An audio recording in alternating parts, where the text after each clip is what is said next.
you're all well. I'm certainly missing the interaction in the classroom, and I'm looking forward to things returning to normal. In the meantime, I know it's very difficult, but it is important that you do your best in these difficult circumstances. The new topic this morning is finding the area of a triangle using trigonometry. This new topic always appears in Nat 5 maths exams and in prelims, and is one that I know you will be successful with. Now on the board, the heading is there, the area of a triangle, and the date. So as always, you do that, so you have a record of what we've done. And there's a wee warm-up activity. So if you just follow this along with me, you can play it back later. So I've got the first triangle there, triangle ABC. The angles are marked with capital letters. You can see that there, capital A, capital B and capital C. These are the angles.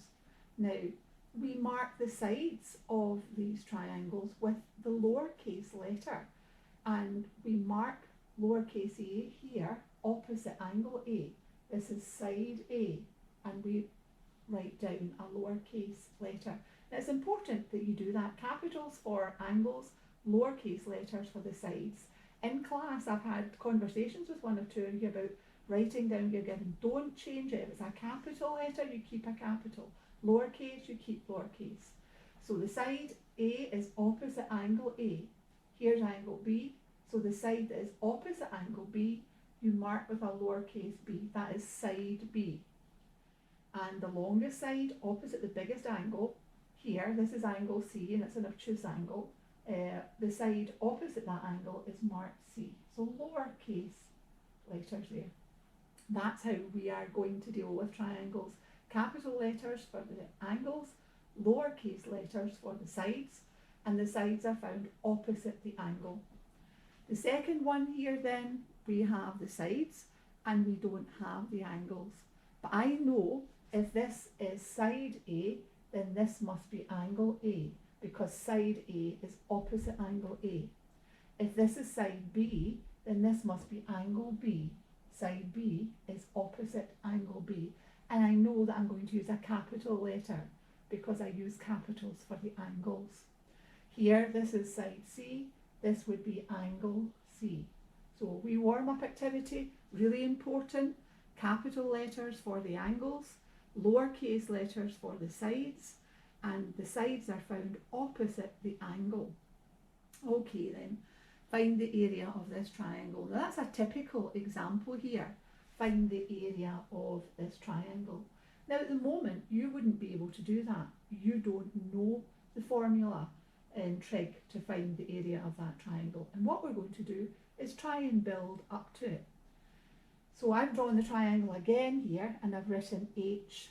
Now, you should be able to find the area of this triangle. Not enough information at the moment, but if we stick to what you're already aware of, because you haven't met the trig, if I build up the rectangle round about that, the area would be half of the surrounding rectangle, half of the base times the height, half of the surrounding rectangle.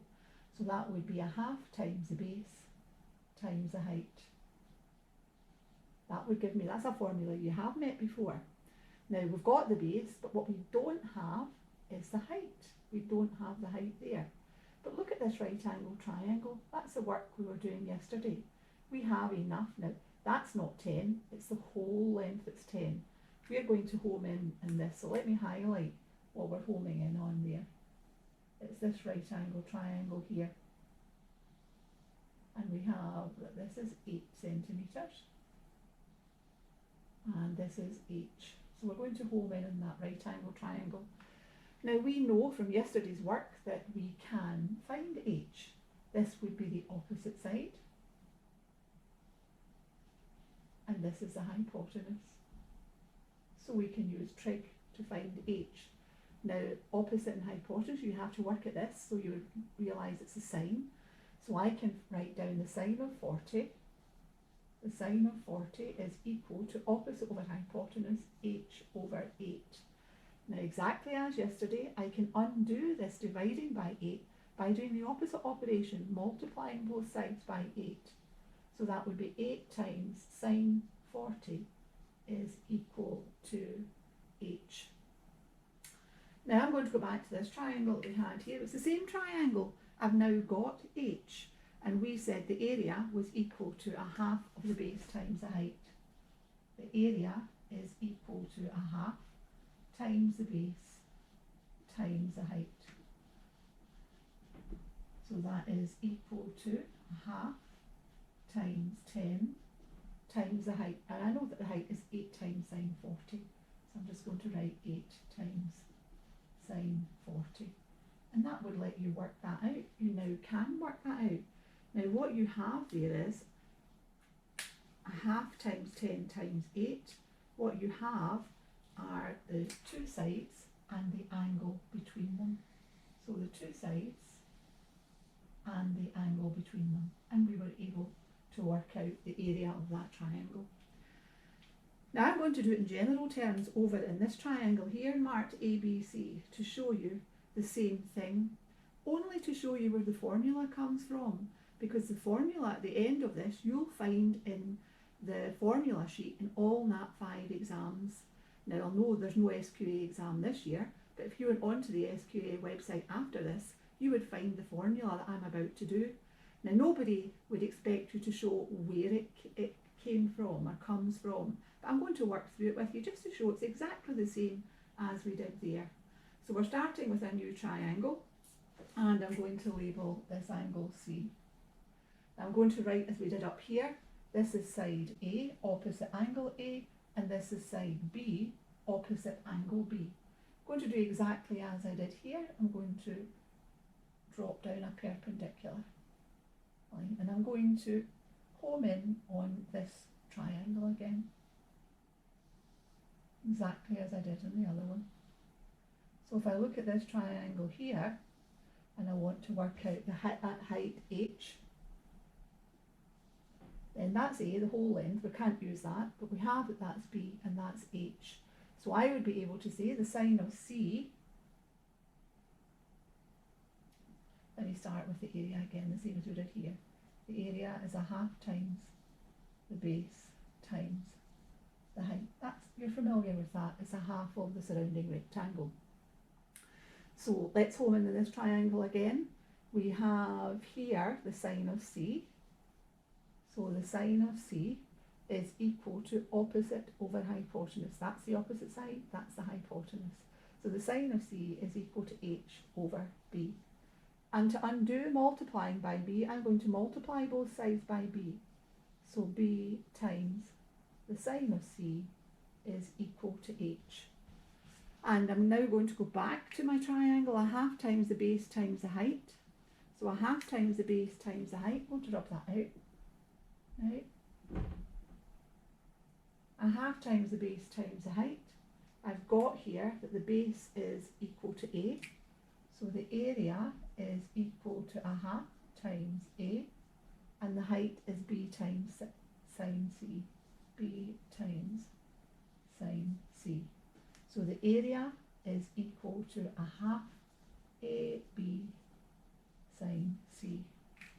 Now that seems complicated, but all it is, all that you have there is, this is side A and this is side B. So to use this formula, you need two things, the two sides and the angle between them. Now, when this is finished, if you wanted to look up the National 5, you go to SQA website, National 5 Maths, you will find that formula listed there, and it is given in the formula. Nobody will ask you where it came from, but we've worked through that. So you'll find the area is a half AB sine C. Really, to use that, what you need to have are the two sides and the angle between them. Okay then, let's work through these examples. Find the area of each of the following triangles, giving your answer to one decimal place. And these are exactly how they would appear in the exam. So to use this formula, you've got to ask yourself, do I have the two sides and the angle between them? And we do. So you'll see this is nice and straightforward.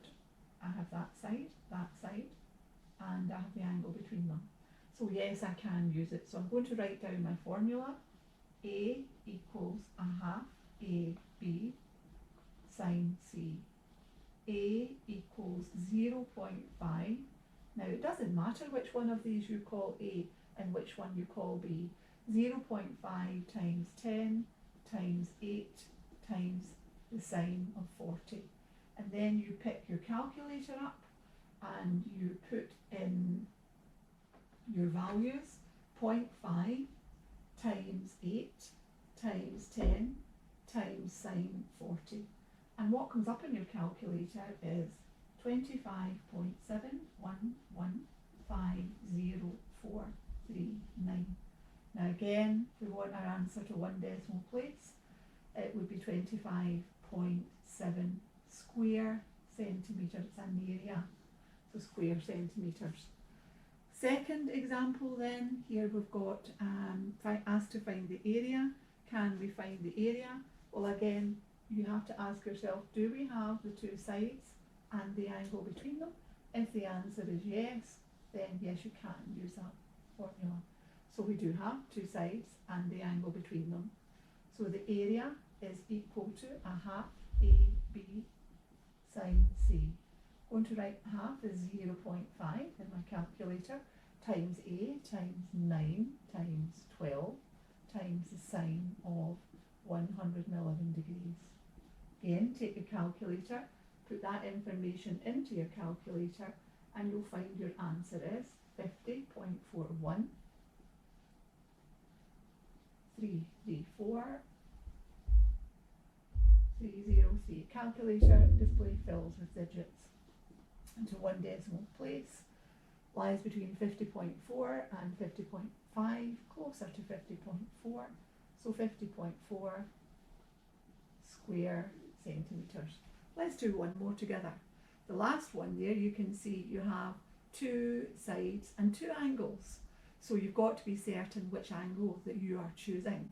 Now remember, to use this, it's the two sides and the angle between them. So I've highlighted there the two sides that we have, 15 and 7, and the angle between them is 120 degrees. So the 23-degree angle is an extra bit of information. We don't need that. They've put that there to check that you know that's an extra piece of information and you're able to pick out the correct bits.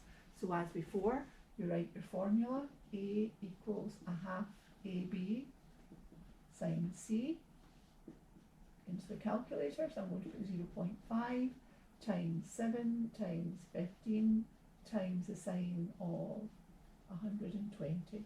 Now remember, it doesn't matter the order, 7 times 15, you could have written 15 times 7.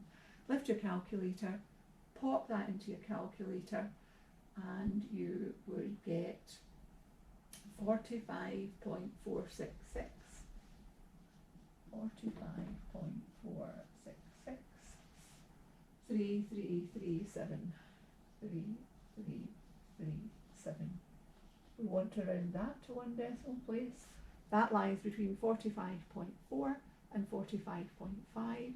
This time it's going to be rounded up, so 45.5 square centimetres. So remember, that's what you have to have, two sides and the angle between them. Write down your formula, put in your values, lift up your calculator, write down your answer, and then round to the number of decimal places that are asked for, so that you're answering to the correct accuracy. Okay, now in your textbook, you are going to do page 73 to 74, and it is exercise 8.2.